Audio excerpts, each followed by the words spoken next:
Ring that bell, Globant Converge 25. There's a bell. There's a bell. It's down there. Yesterday, folks, New York Stock Exchange, broad wall. Interesting day in the market today. Very, very strong day across the board. Dow Jones, again, those are 30 stocks. Dow stocks are only 30 stocks, up 483 points. The S&P 500 stocks in the S&P 500 up 72 dollars. That's a 1.14% increase. Nasdaq, probably the biggest move, 296. That thing started very, very slow, and then just all day long, those Nasdaq, those tech stocks just got some wind. Some good news there at the bottom of the screen right there. Oil down another 75 cents a barrel. Fantastic. Approaching that very important $60 a barrel. That means you should be paying around, nationally, right around $2.85 if you get below $60 a barrel. Gold held its own right now, $3,400, $33.99.50 is where it settled. Interesting day on the crypto side. Very, very interesting. Bitcoin at one point got over 121,000 briefly, and it's going to end up right around 119,006. Strong Bitcoin market. Ethereum made more than a one-year high, approaching its all-time high, $4,512 in Ethereum. Solana up, Dogecoin up, and XRP, the guys in the control room like this, XRP up to 328 per XRP. I hear him yelling, yeah. First guest is the CEO and editor-in-chief of Just the News, No Noise, who's always, this guy always has the latest, greatest, best information on what's going on in the DC Beltway. Let's welcome John Solomon. John, you have an exclusive article out entitled Democrat Whistleblower told FBI that Schiff okayed leaking classified intel to hurt Trump. This is very, very, very big news. I mean, tell us what you know, how you know it, and let's talk about the ramifications of what you know. Yeah, listen, we've been talking for some time, you and I, Eric, that none of the last decade of weaponization would have been possible if the media had done its job. But they were complicit. They were co-conspirators in the planting of several false narratives that misled this country, put it through extraordinary agony. We're starting to get in a sense of who the FBI thought were the planters, the leakers, the people who put it out there. One of the best leads they got, it didn't end up going anywhere, no one got punished, was they had a longtime intelligence officer, career intelligence officer. He was a Democrat. He went to work for the House Intelligence Committee. He worked there 12 years. He was quite popular and quite trusted by the Democrats on the House Intelligence Committee until Adam Schiff came along. When Adam Schiff took over as ranking member, he said he attends a meeting early on in 2017 where Adam Schiff makes clear he's instructing his staff to leak classified intelligence to sully up or dirty up Donald Trump and to make a push for either a special prosecutor or a Watergate style or 9/11 style special commission in Congress. So he has a motive, and he's going to take this and he's going to leak this information. Now, keep in mind, these intel secrets are not Congress's secrets to leak. They are those of the executive branch. This whistleblower provides this information 4 times to the FBI between 2017 and 2023. At the end of the day, the Justice Department says they ultimately decide not to pursue this. They say they don't want to tangle with the issues of the debate and speech clause and the separation of powers. So they basically give Adam Schiff a pass, and that's the end of it. Now, tonight we're going to give you some other potential leakers, and we're going to divulge for the first time what the FBI learned about its former director, James Comey, and how he was getting his story out. It's some pretty interesting stuff, particularly when you find out who the leaker was. Yeah, okay. Good tease, good deep tease for the 6 o'clock hour. We will definitely guilty as charged. Guilty as charged. We shall wait to hear who that is. But it's very interesting that so just so the folks understand. So Schiff was directing the FBI that it was okay to leak derogatory information about Donald Trump, and there was going to be no blowback on them.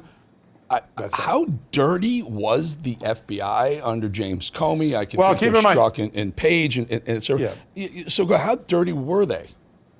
Well, in the case of Schiff, he's telling his own congressional staff, don't worry, the FBI is not going to come after us. They're going to take the debate and speech clause excuse and not do it. But it's his own staff that he allegedly is instructing to leak. Mm-hmm. Now, the fact that he seemed to know that under James Comey and Chris Wray and Andrew McCabe and the others here that he faced no peril for doing this, I think that if that is really what Adam Schiff told the staff, And if that's the mentality at the time, it maybe explains why so many leaks have happened. One of the things you'll see in tonight's story is that there were dozens of news stories more than a dozen news stories that really set the narrative of Russia collusion, the fake storyline of narrative that included classified information. That's what the FBI concluded. Not a single person gets punished for any of those leaks. And ultimately, it's that symbiosis between the news media and these deep state leakers that created all this peril for this country, all this turmoil that we didn't need to go through, because there was never, ever any merit to the allegations of Russia collusion. But you can see the symbiotic system coming together, and I think you're going to get a sense that because there was no peril, because the FBI and the Justice Department were never going to punish anybody, the leaking has persisted, really, and without any... John, are there any paper trails? You know, the reason why I ask this is because I know what the folks are going to say. Okay, great, we got them dead to rights, but do we have evidence that we can actually prosecute in the way these things go? Sure. FBI investigates, they decide whether it's prosecutorial or not, and if they don't think they're going to get conviction, they're going to walk away the way they walked away from Joe Biden. We can't get a conviction with his records violations, we're just going to walk away from it. Sure. The question is, will there be an investigation that leads to a perp walk, or were they smart enough to never exactly write it down or email it or text it and maybe just whisper it to each other? Well, in this case, this whistleblower was an eyewitness at the meeting, so he is a first-person witness to it. And then you take his story, and then you see what happens. He said, Adam Schiff said in February, we're going to start this campaign against Trump. Within 24 hours of that happening, there is a major leak, and then Adam Schiff reacts to the leak on social media. So literally the strategy that he said he saw in the meeting and heard is playing out in the public record. So if someone wanted to make a compelling case that this likely happened, here's what they would have done. They would have made Adam Schiff go before the grand jury. They would have made all of his staffers go before the grand jury. They would have interviewed all of his staffers. The FBI took the answer from Schiff's staff that they wouldn't cooperate and said, all right, we're done. Can't do anything else. Sorry. That's how they moved on. That's how weak these leak investigations were back in 17, You bring up a great 19. point. Now we know that we have a whistleblower. We have this. We also remember Adam Schiff saying, we were going to impeach Trump because we have solid evidence. He used the word evidence. They never had any evidence. They had none. Question is, will Pam Bondi convene a grand jury to investigate Adam Schiff again? That is the question, and perhaps others that are in these files. I mean, as I've said for the last couple of weeks, on all the things we're talking about, the grand conspiracy case that Kash Patel opened up in late March, the ball is in Pam Bondi's court, and she's taken all the normal steps that you take. The first thing is she started a strike force, which is the way you do a large conspiracy case like the mob or the drug cartels. Then she assigned a prosecutor and said, we're going to use a grand jury. What we don't know is where that grand jury is. And by the way, that's not a bad thing. That means that the Justice Department's able to keep secret grand jury proceedings, unlike the Obama years where every grand jury development was on the front page of a newspaper. So you're seeing the Justice Department go back the way it used to operate when it wasn't politicized. And I think it appears to me that some of those early movements are there. When we start to see witnesses getting grand jury subpoenas, and we just saw Letitia James get some this past week for her attack or her legal assault on Donald Trump, the civil lawsuit out of New York, you're getting a sense that Pam Bondi is marching forward in a methodical way, the way the Justice Department normally does things when there's no politics involved, and I think that's a good sign. Great. John, a couple more minutes with you. This whole idea of nationalizing the safety of the folks in D.C., such a long time coming. You're there. You've seen the degradation of D.C. over the years. And now the Democrats are saying it's bigoted or racist if Trump decides to do it, and he's doing it, folks. So give us your sense. Well, listen, whenever the Democrats can't fight on the number, the statistics, the merits of the case, they pull out the race card. This has been, for the last 30 years, what they've done time and time again. By every measure that you measure D.C., it got better in the last year, but it was pretty bad. So getting better from really bad isn't much of an improvement. It is worse than almost most American cities, and it is significantly worse than most capitals across the world. John, I don't mean to cut you off. Yep. Murder rate is up 98%. Murder rate is up 90. It's doubled over the last 10 years. Doubled. Yeah, that's right. So they had 1 year of improvement from 23 to 24, but over the last decade, it has gotten terrible. And by the way, it's now 3 times the violent crime rate of most capitals across the world, including Latin American capitals that have a history of violence. It's worse in most American cities. If that is good enough for the Democrats and they've settled for mediocrity, Donald Trump seems to want to settle for the best. He wants a capital city that shows the best of America, not the worst of America. And I think that that's what's behind this. And by the way, he's not stopping with the federalization of the police. Mark my words, by Labor Day, you're probably going to see him say, I want to take over the entire city. I want the streets fixed. I want the buildings cleaned. I want the city beautified. I think this is a full federal takeover of the D.C. government. Temporary, till he fixes the city, and then he'll give the city a chance to run itself again. But such a gorgeous city, beautiful architecture. The buildings, the government buildings are so beautiful, and they become just horrible. Homeless people everywhere. It's just become a war zone. Do you think Trump will? I literally heard this, and I was like, yes. And I happened to be in New York when I heard it yesterday, right? And I'm thinking, well, when's New York next? And then within maybe an hour, Trump said maybe New York, maybe Chicago, Governor Pritzker, maybe Los Angeles, Newsom. And then, of course, those folks are fighting back. Yeah, listen, he's got a little bit of advantage in Washington, D.C. because it's technically a federal city. We lend it to the local government under the Home Rule Act. Other cities, he'd have to find an emergency declaration, but he's put other cities on notice. Listen, I wasn't afraid to do it here. You thought D.C. was untouchable. Clean up your city. Don't make me come and do this. And we'll see what happens. Democrats are doubling down on failure right now. That's probably not going to be what their citizens who weathered this terrible storm of violence the last decade want to see. They want to see change. The crazy thing is, I think the minority community outnumbers the white community in D.C. I could be wrong, but if you're cleaning up the city and making it safer, you're helping the minority communities more than the white community. To call him racist for doing it's just insanity. John, we got to go, we got to run, but I appreciate it. And you really have really great contacts to get these breaking news events, and we love having you. I appreciate you spending some time at 4 o'clock with us. Anytime, Eric. Thanks so much. All right, folks. Hey, how about this?